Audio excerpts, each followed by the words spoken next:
Alors, ça vient principalement d'un besoin en fait d'un besoin d'éthique en fait par rapport à la sécurité de la pratique des ventouses.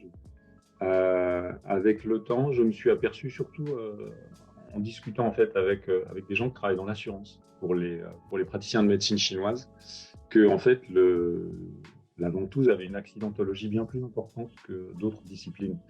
Et le cours que je donne est déjà construit pour présenter une pratique aussi sécuritaire que possible de la ventouse. Mais la réalité, c'est qu'en étant sur un jour, je ne pouvais pas être certain en tant qu'enseignant que tous les élèves qui quittaient mon cours avaient parfaitement assimilé la gestuelle et le processus nécessaire pour poser les ventouses de façon sécuritaire.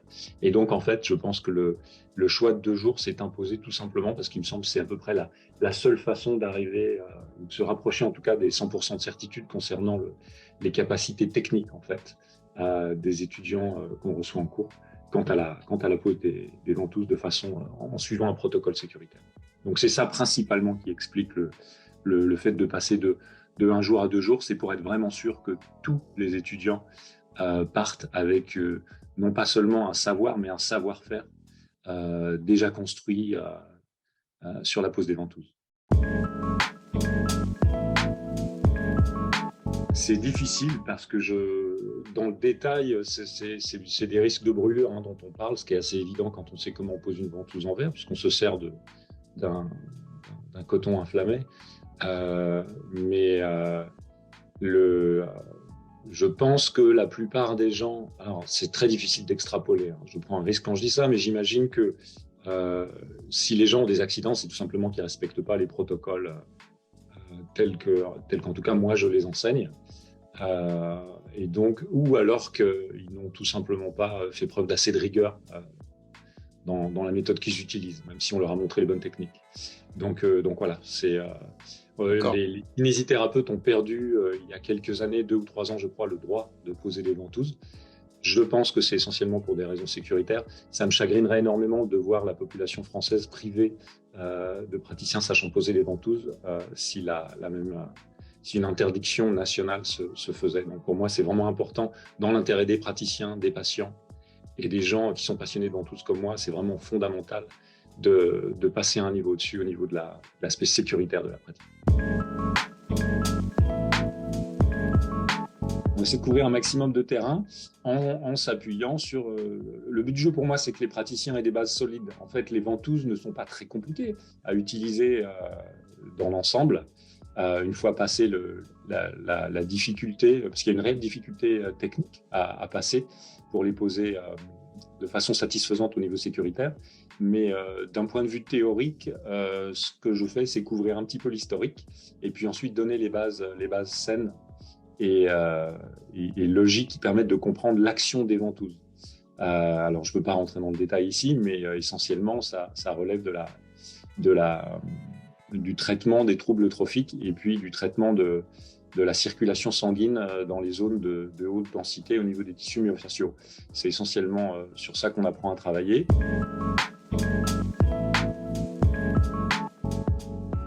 Alors, en théorie, on peut traiter plein de choses, mais la réalité, c'est que le secteur d'efficacité, il est bien défini parce qu'il est quasiment universel dans toutes les médecines dans lesquelles on utilise les ventouses. On les utilise dans 2 champs d'application principaux, qui sont les troubles musculo-squelettiques, essentiellement au niveau rachidien, et pour les infections pulmonaires.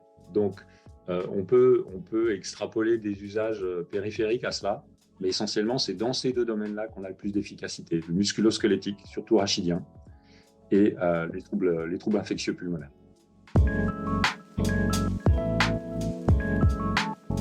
Ouais, en fait, si, l'usage, il est assez répandu dans le monde, l'usage du traitement, de l'utilisation des ventouses pour le traitement de la cellulite aqueuse.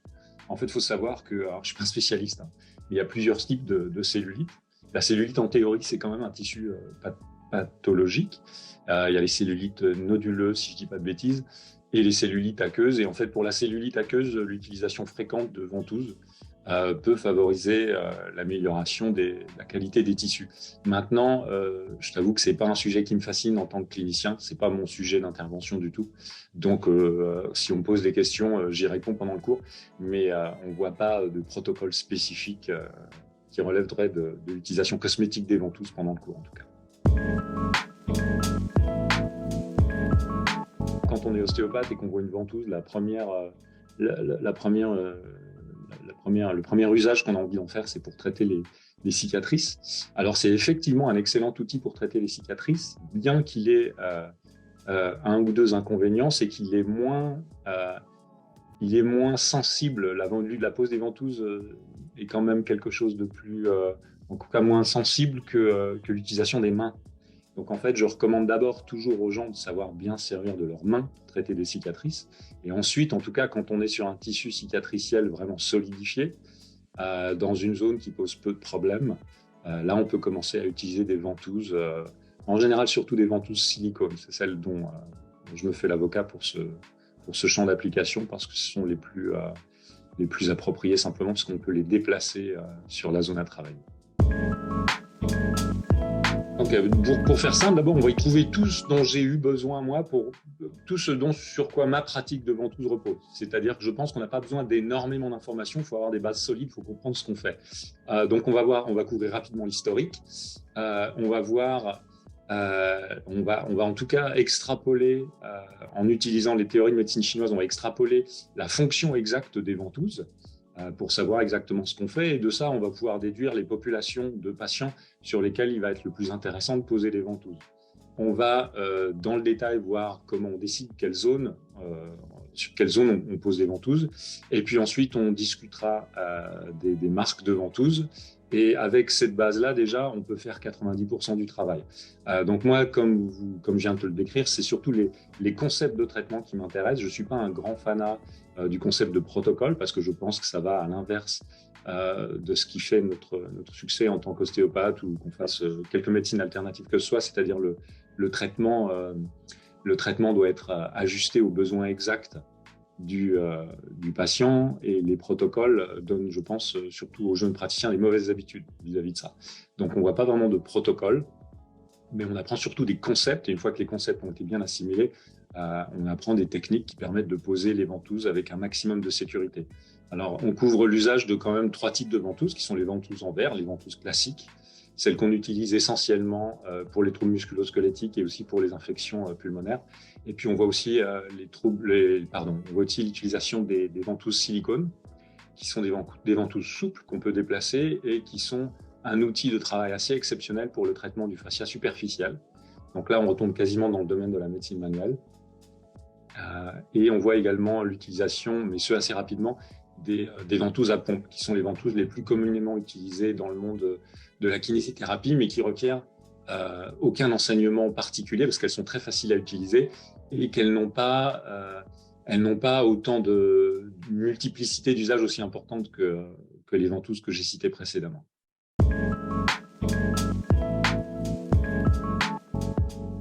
Alors, le protocole grec, c'est un protocole qui est intéressant, qui est montré en fin de cours et qui représente quand même une certaine difficulté technique.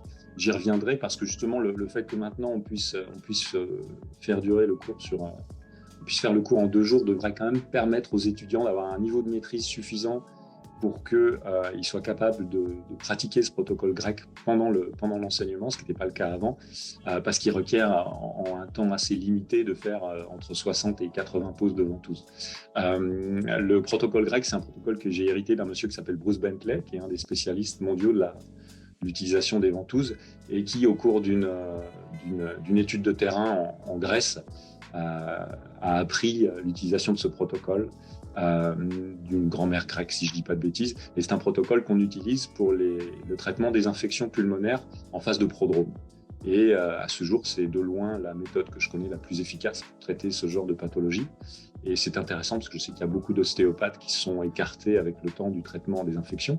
Il ne faut pas oublier que les premiers traitements d'ostéopathie étaient des traitements d'infection. Et en fait, c'est quand même très utile en cabinet d'avoir dans sa boîte à outils quelque chose qui va pouvoir soulager vos patients. C'est pas systématique, mais ça marche quand même très très bien en cas d'infection pulmonaire.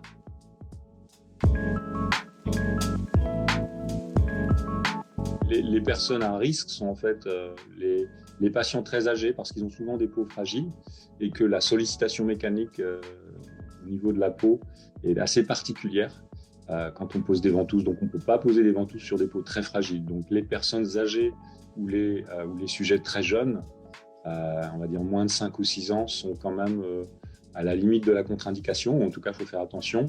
Et puis, en théorie, les femmes enceintes également, bien que ce soit une indication, une contre-indication en fait théorique, mais que dans les faits, dans beaucoup de pays d'Asie, on pose des ventouses tout au long de la grossesse. Mais en tout cas, il y a au moins des contre-indications théoriques sur ce sujet-là.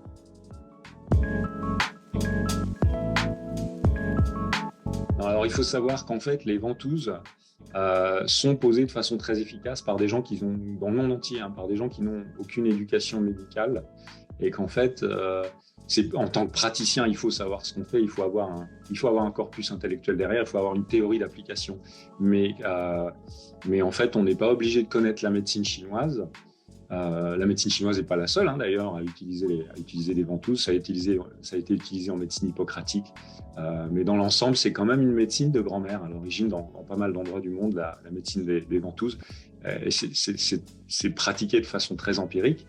Mais ceci dit, si on veut comprendre, et une partie de mon cours qui est dédiée à ça, bien sûr, à la compréhension de ce qu'on fait quand on pose des ventouses, il est relativement utile de comprendre les théories diverses autour de la fonction des ventouses. Et effectivement, pendant le cours, je m'appuie sur la théorie de la médecine chinoise, mais il n'y a pas besoin il n'y a pas de prérequis au niveau connaissance en médecine chinoise, en tout cas à avoir pour aborder le cours. Par contre, c'est une bonne introduction légère et relativement simple au monde de la médecine chinoise.